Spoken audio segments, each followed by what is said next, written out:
Alhamdulillah. Ya, ini kisah Zulkarnain. Kalau menurut kisah Israiliyah, ada 4 manusia yang pernah menguasai bumi. Jadi kisah Israiliyah itu adalah kisah yang tidak bisa dibenarkan, tapi juga tidak bisa disalahkan. Ya. Jadi tidak bisa dibenarkan dan juga tidak bisa dipersalahkan. Itu kisah-kisah Israiliyah. Kalau menurut kisah-kisah Israiliyah itu ada 2 orang manusia yang pernah menguasai bumi. 2 dari orang kafir, 2 dari orang beriman atau dari orang mukmin. 2 dari orang kafir itu adalah Namrud dan yang satunya adalah Nebukadnezar. 2 dari orang beriman itu adalah Nabi Sulaiman dan yang satunya adalah Raja Zulkarnain. Maka sebenarnya kalau kita mempelajari kisah Nabi Ibrahim itu, yang dihadapi Nabi Ibrahim itu bukan raja sembarang raja. Itu raja yang zalimnya, naudzubillah min dzalik. Makanya nabinya pun sekelas Nabi Ibrahim, bapaknya para nabi. Kelasnya Nabi Ibrahim. Makanya Nabi Ibrahim juga menjadi Nabi ulul azmi. Karena yang dilawan bukan raja sembarangan kezalimannya. Gitu. Terus kalau kita menelaah lagi sejarah, perempuan yang paling cantik itu adalah istrinya Nabi Ibrahim yang pertama. Perempuan tercantik sepanjang peradaban umat manusia itu adalah Siti Sarah. Ya, istri pertama Nabi Ibrahim. Tapi uniknya, perempuan yang paling mulia sepanjang peradaban orang-orang beriman ada 4 di antara sebagian berpendapat mengatakan 5, sebagian berpendapat ada 4. Ya, di antaranya adalah Siti Hajar. Itu juga untuk menunjukkan bahwasannya kecantikan tidak menjadi ukuran orang itu bakalan menjadi sudah otomatis masuk surga. Enggak. Otomatis dia lebih baik daripada orang yang enggak cantik. Enggak. Jadi kecantikan itu enggak ada korelasinya dengan hal itu. Itu bonus kehidupan saja. Kemudian dari Siti Sarah punya anak namanya siapa? Nabi Ishak. Nabi Ishak punya anak namanya Nabi siapa? Yakub.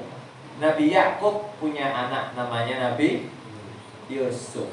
Nabi Yusuf punya saudara namanya Nabi siapa? Bunyamin. Di dalam kisah orang-orang Nasrani, seingat saya sudah juga pernah dibahas sama orang-orang Nasrani. Ya, gitu Mas. Maksudnya juga ya, kisah Nasrani ya. Nah, tengok juga. Jadi sebenarnya, bayangin, Siti Sarah itu perempuan paling cantik. Terus cicitnya adalah laki-laki paling tampan. Berarti memang penting ya, nikah itu bebet bobot itu penting. Ya, di dalam Islam membolehkan itu kok. Sangat boleh. Tapi yang paling utama ya, jadi di dalam Islam itu nikah itu ada pertimbangannya. Enggak pokok asal nikah gitu saja. Enggak pokok asal ada sebuah film berkisah tentang kenapa engkau mencintai dia? Terus si laki-lakinya sok flamboyan ya. Jawabannya apakah cinta butuh alasan? Itu lucu dan mengemaskan film-film seperti itu ya. Nah, ini jelas cinta itu butuh alasan. Lah kalau masuk pedus dicintai, ya seminimal-minimalnya alasannya yang dicintai itu adalah manusia kan? Itu kan alasan toh? Gak mungkin kita cinta tanpa alasan. Ya kok itu ngomong cinta itu gak butuh alasan ya. Umbel ya, ya. Terus kemudian kalau kita ingin memperbaiki kualitas keturunan kita, maka juga perhatikan siapa yang mau kita nikahi, terutama tentang bab agama. Boleh paras sebagai pintu pertama, tapi paras bukan yang utama. Jadi urutannya, kalau tingkatan kita ini kelas-kelas keimanan akhir zaman, ya, kita mengukurnya lewat gerbong yang pertama itu adalah kecocokan paras. Mata kita ini cocok nggak dengan dia? Nggak apa-apa, itu di bab pertama, boleh. Ya. Terus kemudian ketika akhlak adabnya nggak bagus, agamanya nggak bagus, jangan lanjut. Daripada ini agamanya bagus, misal perempuannya bercadar, kalau si laki-laki kelihatannya ini perempuannya bercadar, ya, orangnya bikin saya penasaran. Ekspektasinya macam-macam. Sholat duhanya kelihatan, sering kelihatan di masjid, sering kelihatan di musola dan lain-lain. Tapi ketika nazar, si perempuan buka cadar, ternyata non demosi.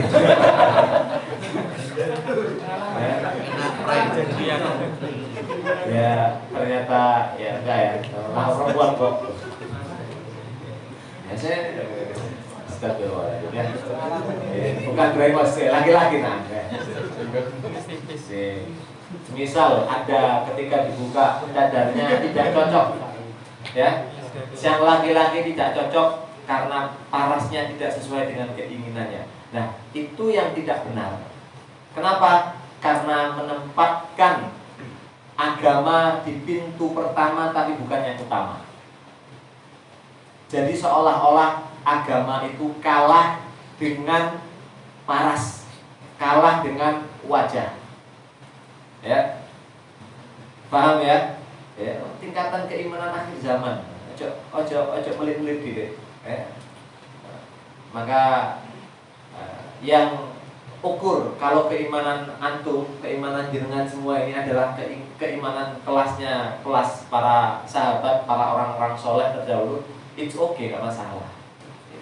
Tapi kalau masih waktu masih banyak habis untuk nonton drakor kok, waktu masih banyak habis untuk nonton Bollywood, Hollywood, waktu banyak habis nonton film-film unfaedah, waktu masih habis buat nonton KKN ya, KKN di desa-desa.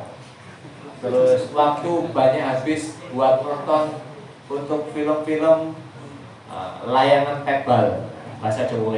Saya juga tahu judulnya lah, layangan putus kan, tapi saya nggak tahu itu filmnya isinya apa, cuma dengar-dengar gitu aja. Ya, sempat klipnya lewat di beranda FB atau Instagram saya. Judulnya, ini judul layangan putus, ada potongan artis yang rambutnya rodok-rodok berintik itu, ya, laki-laki sama perempuan, ya itulah. Tapi saya nggak terlalu penasaran untuk lihat filmnya ya kok. Nah, kalau tontonan kita masih hal-hal yang seperti itu, ya sadar diri lah. Maka untuk teman-teman, ya, cara menyaring akhwat diantaranya dengan cara seperti itu, ya sah-sah saja. Para akhwat menyaring para ikhwan dengan cara seperti itu, ya boleh-boleh saja, silakan. Pintu pertamanya memang lewat kecocokan paras, tapi kemudian barulah agama yang utama, gitu. Nah, kabar baiknya ganteng dan cantik itu relatif. Bagi mas-mas yang sudah menikah, coba tanyakan kepada istrinya, sayang, aku ini ganteng apa ora?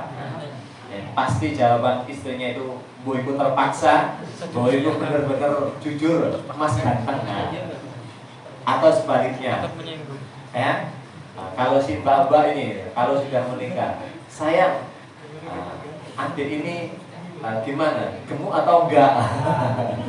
Itu hati-hati kalau para ikhwan, para suami dapat pertanyaan seperti itu, hati-hati. Itu pertanyaan menjebak, ya. Jadi hati-hati. Mending pura-pura nggak kedengeran aja, ya. Ditinggal toilet aja. Itu rada berbahaya. Karena kalau jenengan jawab, istriku kurus kok, bohong, gitu kan. Ya udah, pada kurus dikit. Oh berarti gemuk ya? Oh enggak juga. Nah, lama tadi perbincangan jadinya. Baik, kembali kepada surah Al-Kahfi. Kita tadabbur bersama-sama langsung kepada tentang kisah Dzulkarnain. Kisah Dzulkarnain, inti poinnya yang ingin saya bahas adalah di ayat 94 dan 95. Tapi kita akan membaca ya, kisah utuhnya dimulai dari ayat 83. Saya bacakan langsung aja terjemahannya. Dan mereka ya, bertanya kepadamu Muhammad tentang Dzulkarnain.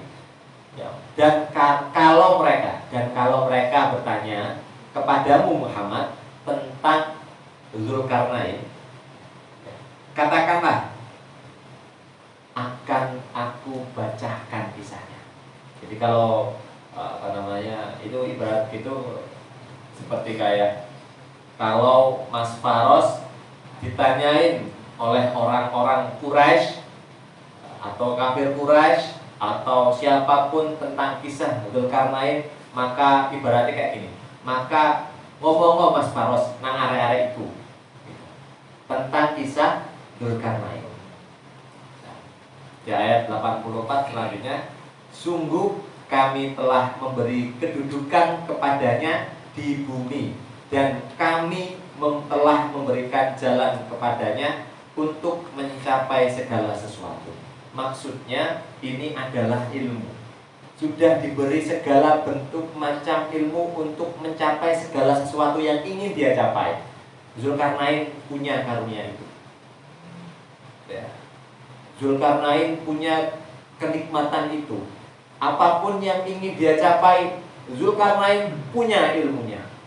Ini hebat, Masya Allah, subhanallah. Kemudian maka dia pun menempuh suatu jalan.